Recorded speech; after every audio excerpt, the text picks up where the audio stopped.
तो बहुत बड़ी सफलता मिली है। जितनी उम्मीद नहीं थी उससे ज्यादा हमारे जो पूरे देश के कोने कोने तो जथेबंदियां के प्रधान पहुंचे ने और वहां पर एक बहुत ही वधिया माहौल दे विच एक मीटिंग हुई आ जिहदे विच असीं जिहड़ी आ अडाक कमेटी बनाई आ जिहदे चेयरमैन साडे सूबेदार मेजर राठौर साहब जी को बनाया।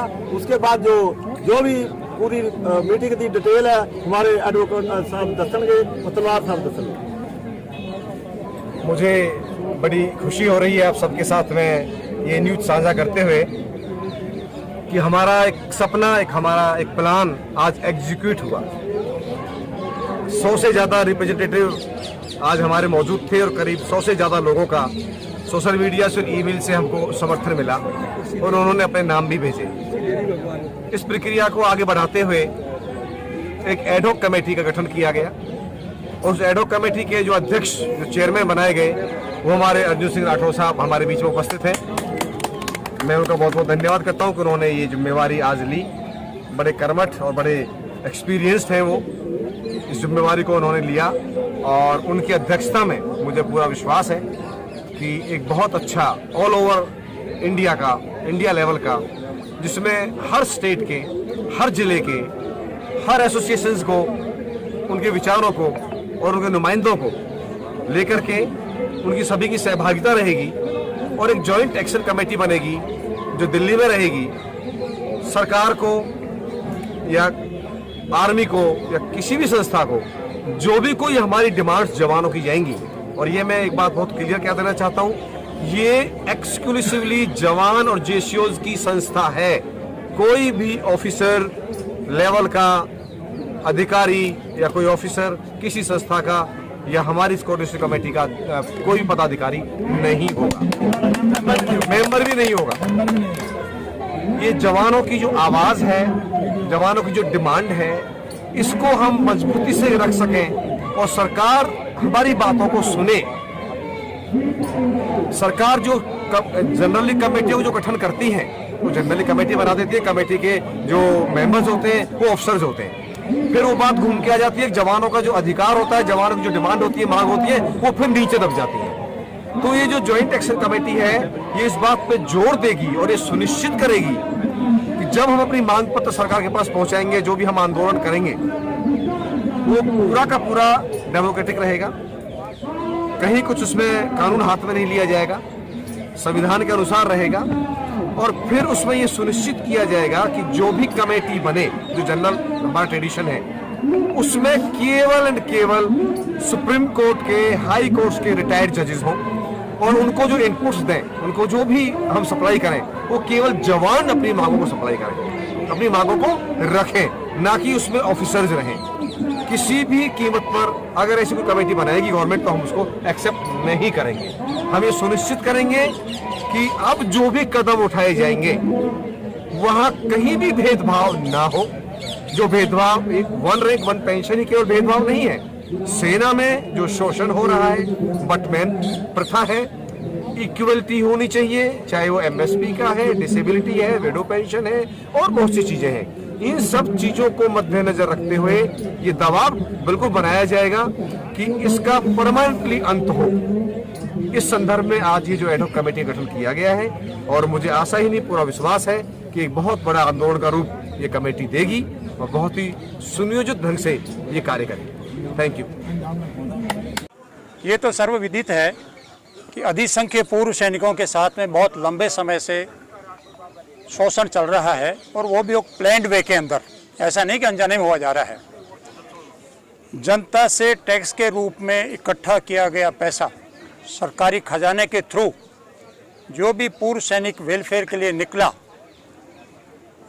वो तो पैसा दिया गवर्नमेंट ने, लेकिन उस पैसे का जो निर्धारण होता है, उसका जो क्लासिफिकेशन होना चाहिए कि वो किसके जेब में जाना चाहिए, वो ठीक तरीके से इम्प्लीमेंट बहुत लंबे समय से नहीं हो पा रहा।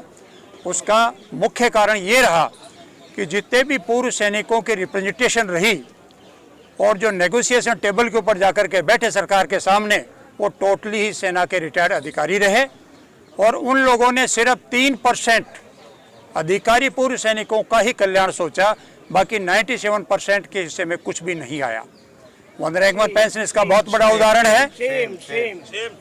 डिसेबिलिटी पेंशन भी विषमताएं इसका उदाहरण है। वन रैंक वन पेंशन मिला ना आप लोगों को? वन रैंक वन पेंशन मिला, लेकिन जो मिलना चाहिए था वो हमें नहीं मिला। दूसरा, वन रैंक वन पेंशन सिर्फ और सिर्फ हमारे लिए था, जिसको दूसरे लोग ले गए। अब तो उसका नाम भी कहते हैं कि officer rank officer pension. Definitely one rank one pension के पर्दे की आड़ के अंदर वो जो है ऑफिसर के लिए ही सारा कुछ ले लिया गया। कैसे कहेंगे कि सिर्फ ऑफिसर के लिए वन रैंक वन? इसका हम जो है गवर्नमेंट का नुमाइंदा हमारे सामने बैठे, उसका बिल्कुल फर्स्ट क्लास एनालिसिस करके उनको हम बिल्कुल 100% सेटिस्फाई करेंगे कि वास्तव में ये जो पैसा निकला है जिसके लिए हमने दिया था उनको नहीं पहुंचा, बल्कि जो नेगोशिएशन टेबल के ऊपर गए थे वो लेकर के इसको भाग गए।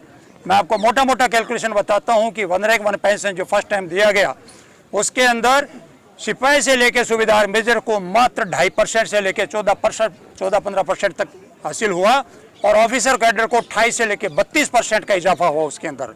आज तक आज़ाद भारत के अंदर किसी पे कमीशन ने भी राइज नहीं दिया था किसी भी कर्मचारी वर्ग को, जितना कि इन 3% ऑफिसर्स ने हथिया लिया वो सारा का सारा पैसा। तो आप किसी भी स्टेज पे ये नहीं कह सकते कि वन रैंक पेंशन हमारे को दे दी गई है, बिल्कुल नहीं दी गई है।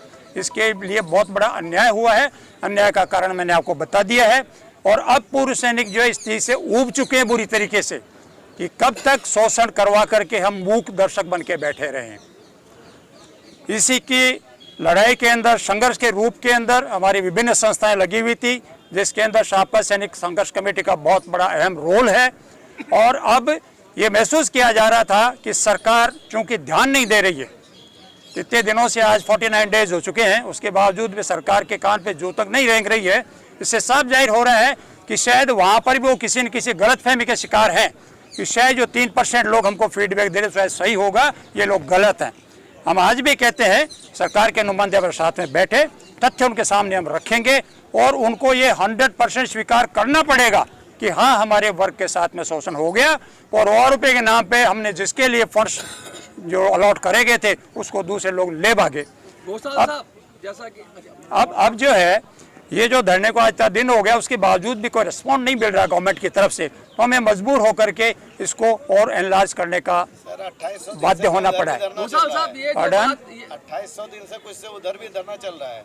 अरे साहब, वो धरने वाले तो खा पी गए। अच्छा, वो तो खा पी गए, बहुत कुछ खा पी गए, इसी वजह से आप उसकी कोई आवश्यकता नहीं। दूसरा, उन धरने वालों का भी मैं आपको बता दूं, 4 या 5 दिन पहले का उनकी तरफ से एक पोस्ट है। आज तक की किसी भी चार्टर और डिमांड के अंदर जैश जवान का एक सिंगल डिमांड नहीं था, और आज वो गड़ियाले आंसू बहा रहे हैं कि मेरे सिपाही को ये नहीं मिला और मेरी वीर नारी को ये नहीं मिला। घोषाल साहब, अब जो सबका सैनिक संघर्ष कमेटी का रोल क्या रहेगा? क्या एडवाइजर बॉडी बन जाएगी? क्योंकि अब तो आपने फेडरेशन का गठन कर दिया, चाहे एडहॉक ही सही, फेडरेशन काम संभालेगी।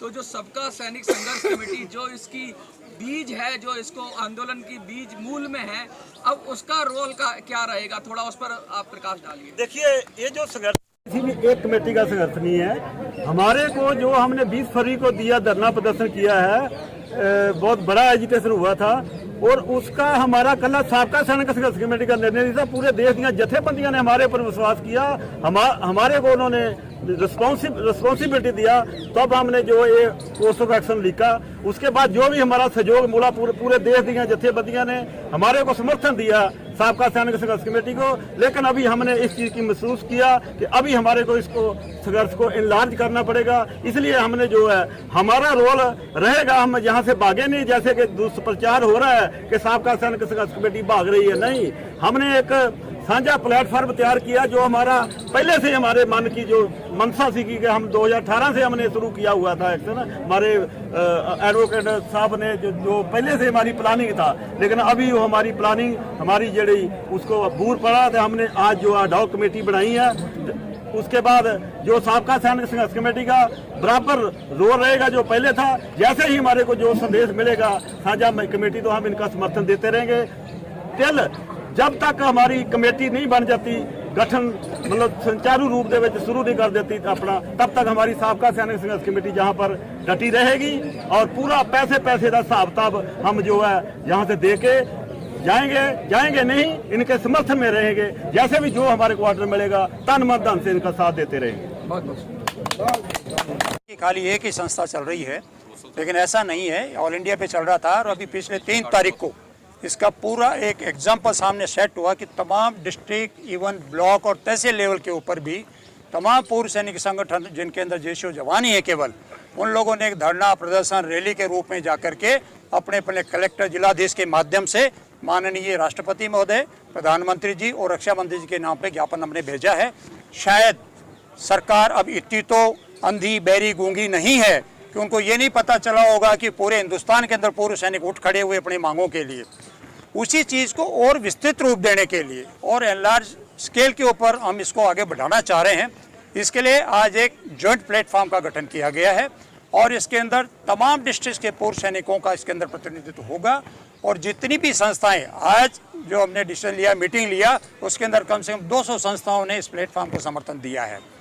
और निकट भविष्य के अंदर जैसे ही ये सुचारू रूप से इसका काम दिखाई देने लगेगा, दूसरी संस्थाएं बची कुची हैं वो भी हमारे साथ आने के लिए मजबूर होंगी, एक बहुत बड़ी ताकत बन के उभरेगी और हम सरकार को मजबूर करेंगे कि हमारी ड्यू डिमांड्स को फुलफिल करे हर हालत के अंदर।